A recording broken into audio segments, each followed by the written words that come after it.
ഇന്ന് തന്നെ ഡൗൺലോഡ് ചെയ്യൂ. കാണൂ നിങ്ങളുടെ ഫേവറേറ്റ് ഷോസ്. നീ നിന്റെ പഴയ ഭ്രാന്ത് കളിക്കാൻ പോവാണോ?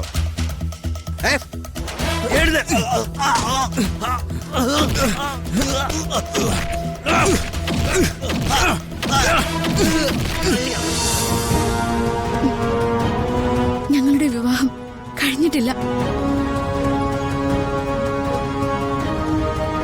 കുട്ടികൾ അങ്ങനെ ആഗ്രഹിച്ചപ്പോ ഞങ്ങള് അങ്ങനെ അഭിനയിക്കായിരുന്നു. സത്യമാണോ?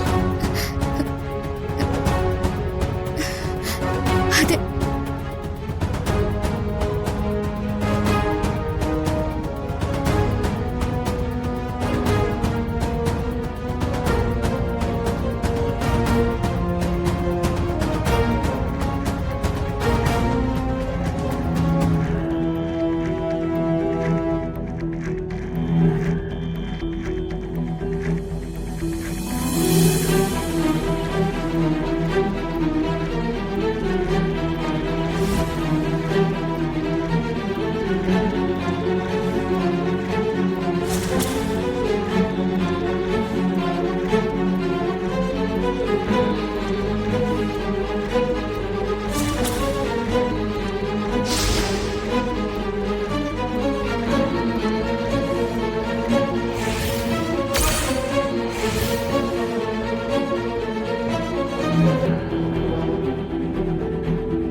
ചോദ്യങ്ങൾ അങ്ങനെയായിരുന്നു.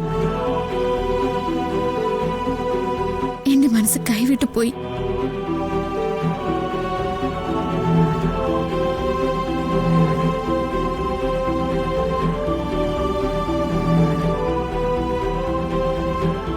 ഒരുപക്ഷെ ഇങ്ങനെയൊന്നും സംഭവിച്ചില്ലായിരുന്നുവെങ്കിൽ വിവാഹം കഴിഞ്ഞ അമ്പലത്തിൽ നിന്ന് ജീവനോടൊപ്പം ഞാൻ പോവുമായിരുന്നു. മോളെ, ഒരു കെണിയിൽ അകപ്പെട്ട് അങ്ങനെ പോയിരുന്നുവെങ്കിൽ അധികം വൈകാതെ അമ്മയ്ക്ക് എന്റെ മരണവാർത്ത കേൾക്കാൻ പറ്റുമായിരുന്നു. അല്ലേ അമ്മേ? മോളെ അബദ്ധമാണ് കാണിച്ചത്. ശിക്ഷ കിട്ടി ജയിലിലേക്ക് പോയാലും അവന് തിരിച്ചു വരാനൊരു കാരണമുണ്ട്. ജീവൻ വരും.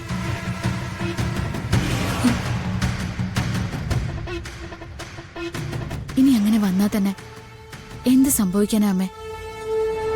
വീണ്ടും എന്റെ മുന്നിൽ നാടകം കളിക്കാനോ? എന്നെ വിശ്വസിപ്പിക്കാനോ? അതിനി ഒരു 10 ജന്മം ജനിച്ചാലും അയാൾക്ക് പറ്റില്ല.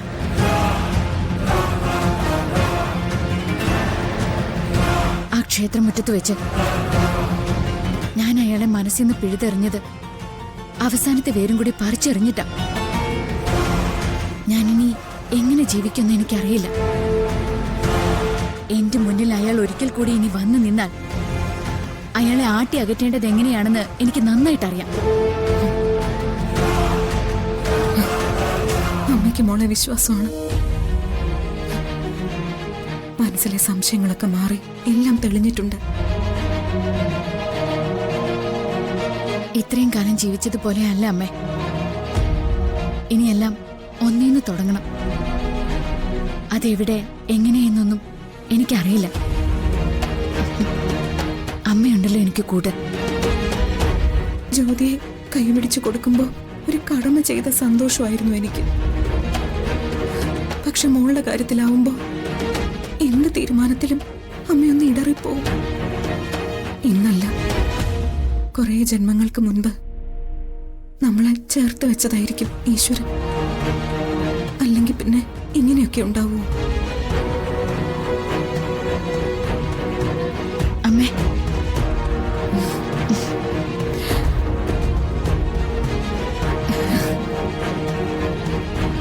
തുടങ്ങാം മോളെ. പുതിയൊരു ജീവിതം നമുക്ക് തുടങ്ങാം.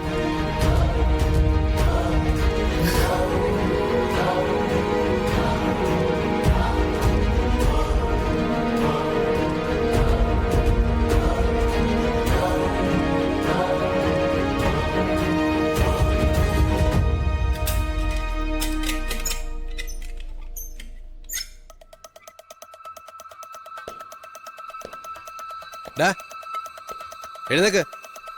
ദേ നിന്നെ എസ് ഐ സാർ വിളിക്കുന്നു. ഡാ എഴുന്നേക്കാൻ പറഞ്ഞില്ലടാ. എന്താ നിനക്കൊരു മടി? എന്താടാ നീ നിന്റെ പഴയ ഭ്രാന്ത് കളിക്കാൻ പോവാണോ?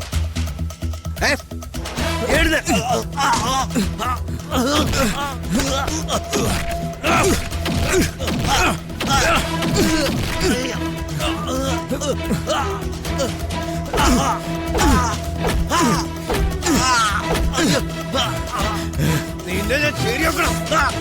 പോലീസുകാരുടെ ദേഹത്ത്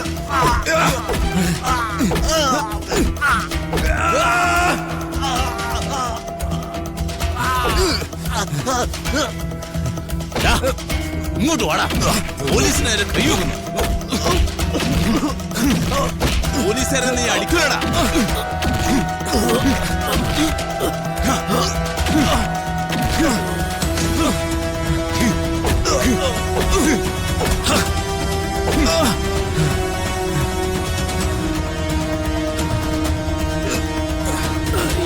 ഒരുപാട് വേഷം കെട്ടൽ നിന്റെ കയ്യിലുണ്ടെന്ന് ഞങ്ങൾക്കറിയാം. പക്ഷേ ഇനി നീ അഭ്യാസം കാണിച്ച കോടതിയിലേക്കല്ല, പിന്നെ ചുടുകാട്ടിലേക്കായിരിക്കും നിന്നെ ഞങ്ങൾ കൊണ്ടുപോവാ. മനസ്സിലായടാ? അവന്റെ വേഷം കെട്ടല് വാടോ.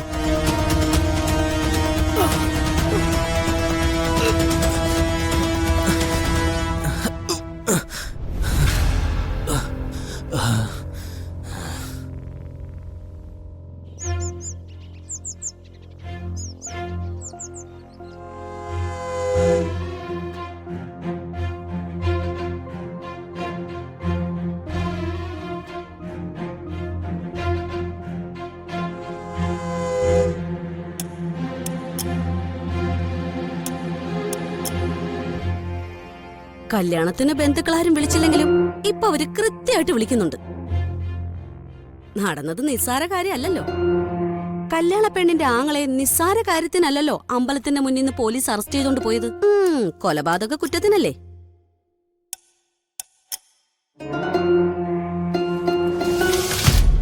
നീ ഒന്നും മിണ്ടാതിരിക്കുന്നുണ്ടോ?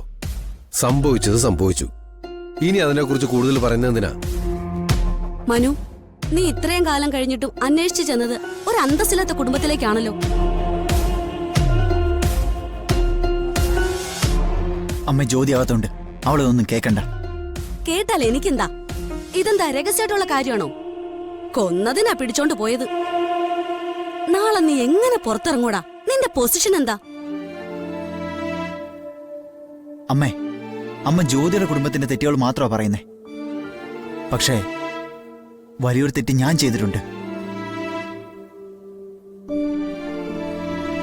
അതിന്റെ പരിഹാരമാ ഈ വിവാഹം.